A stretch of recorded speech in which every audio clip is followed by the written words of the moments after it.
De saint Augustin, la divination des démons, chapitre 3. La divination des démons s'explique par trois causes. Telle est la nature des démons que leur corps aérien jouit d'une sensibilité bien supérieure à celle des corps terrestres, et que ce même corps aérien est doué d'une si grande facilité de mouvement que sa rapidité non seulement surpasse celle des hommes et des animaux sauvages, mais qu'elle l'emporte incomparablement sur le vol des oiseaux mêmes. Grâce à ces deux facultés inhérentes à ce corps aérien, c'est-à-dire grâce à ses sens plus exquis et à ses mouvements plus rapides, ils savent avant nous bien des choses qu'ils prédisent ou révèlent, au grand étonnement des hommes, dont le sens tout terrestre est bien plus alourdi. Ajoutez que les démons, à la faveur de la durée si longue de leur vie toujours persévérante, ont acquis l'expérience des choses, bien plus que ne peuvent la posséder les humains dont la vie est courte. Aidés de ces forces propres à la nature de leur corps aérien, les démons non seulement prédisent plusieurs événements futurs, mais ils opèrent maintes œuvres merveilleuses. Et comme les humains sont incapables de telles prédictions et de telles opérations, il se voit des gens qui regardent les démons comme dignes d'être servis et de recevoir même les honneurs divins. Et ces gens obéissent surtout à l'instigation de ce vice de la curiosité qui leur fait aimer un bonheur faux et terrestre et une supériorité mondaine. Quant aux hommes qui se maintiennent purs de ces mauvaises passions, loin de se laisser abuser et captiver par elles, ils ne cherchent, ils n'aiment que le bien immuable et dont la participation doit les rendre heureux. Partant de là, ils commencent par se convaincre que, pour être doués de sens plus pénétrants, qu'ils doivent uniquement à leur substance aérienne, à l'élément plus subtil de leur corps, les démons ne possèdent pour cela sur l'homme aucune supériorité véritable. En effet, en se comparant avec des corps terrestres, ils n'iront pas se placer au-dessous des bêtes, bien que chez elles les sens soient tout autrement pénétrants que chez nous. Ainsi, la sagacité du chien sait découvrir, grâce à son flair exquis, le gibier qui se cache, et c'est l'animal même qui sert comme de guide à l'homme pour s'en saisir. Non certes qu'il ait une âme plus que la nôtre développée et intelligente, mais seulement un sens physique plus pénétrant. Ainsi encore, le vautour se précipite à tire-d'aile vers le cadavre le plus éloigné.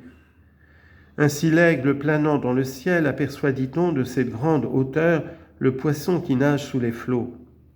Et tombant brusquement sur les eaux, déployant et ses jambes et ses serres, il se saisit de sa proie. Ainsi, enfin, nombre d'autres animaux rencontrent sous leurs pas errants des herbes nuisibles semées au hasard dans leur pâturage et ne touchent à aucune de ces plantes dangereuses, tandis qu'à grand-peine l'expérience instruit l'homme à les éviter et qu'il redoute bien des aliments innocents parce qu'il ne les a pas essayés. De là, il est aisé de conjecturer combien plus vifs encore doivent être les sens des corps aériens, sans que pour cela jamais homme sage n'assigne aux démons la supériorité sur les gens de bien. Je pourrais dire la même chose à l'endroit de la vitesse des corps. Cette faculté, les hommes sont tellement inférieurs en cette faculté, non seulement aux oiseaux, mais à un grand nombre de quadrupèdes, qu'on nous jugerait lourds comme le plomb en comparaison de leur rapidité. Et toutefois, nul ne se placera au-dessous de ces races d'animaux pour cette mince raison. Nul n'oubliera que pour les prendre, les apprivoiser, les plier à notre usage ou à notre caprice, la raison et non la force physique suffit à notre entreprise. Chapitre 4. Bien que les démons fassent certaines choses étonnantes, il faut les mépriser. Quant à la troisième faculté des démons, cette longue expérience qui leur fait apprendre 1000 choses dont ils ont la prescience et font la prédiction, c'est un avantage que méprise quiconque s'étudie soigneusement à tout juger d'après les pures lumières de la vérité.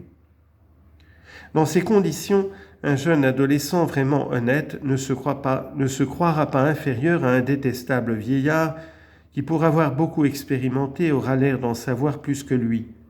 Et quand même des médecins, Des navigateurs, des agronomes se mettraient en parallèle avec lui. S'ils ont une âme dépravée et des mœurs coupables, le jeune homme sage ne les préférerait pas à lui-même, pour ce motif que les maladies, les orages, la science des arbustes ou des arbres leur donnent lieu de faire de telles prédictions que, vu son inexpérience de ces choses, il pose en prophète devant lui.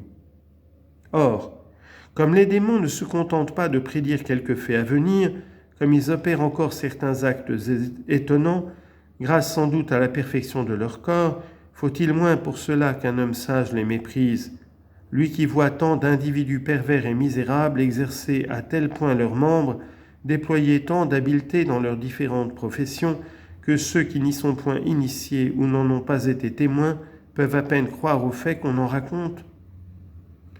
Quelles merveilles n'ont point exécuté les funambules et les artistes de théâtre! Quels prodiges sortent des mains d'ouvriers et surtout de mécaniciens! Sont-ils pour cela meilleurs que les gens de bien en qui reluisent la sainteté et la piété? J'ai rappelé ces exemples afin que l'observateur qui les étudiera sans prévention opiniâtre, ni vain esprit de dispute et de contradiction, arrive de lui-même à faire le raisonnement suivant. Des matières infimes et grossières telles que le corps humain ou telles que la terre et l'eau, les pierres, les bois, les divers métaux, peuvent enfanter des prodiges dans les mains de certains hommes, à ce point que les gens incapables d'en faire de pareils, pénétrés de stupeur, les appelleront divins en les comparant avec eux-mêmes. Malgré cela, toujours les uns gardent leur supériorité professionnelle, tandis que les autres conservent la supériorité de leur vertu. Combien donc de merveilles et plus difficiles et plus étonnantes les démons pourront-ils exécuter par la force et la souplesse du plus subtil des corps, je veux dire de leur substance aérienne, bien que la dépravation de leur volonté et surtout leur étalage d'orgueil et la noirceur de leur jalousie les constituent toujours esprits impurs et immondes. Il serait trop long de démontrer quelle puissance cet air, cause de leur force corporelle, possède pour agir invisiblement sur maintes choses visibles, pour les mouvoir, les changer, les bouleverser. Je pense d'ailleurs qu'après un instant de réflexion, il est facile de se l'imaginer.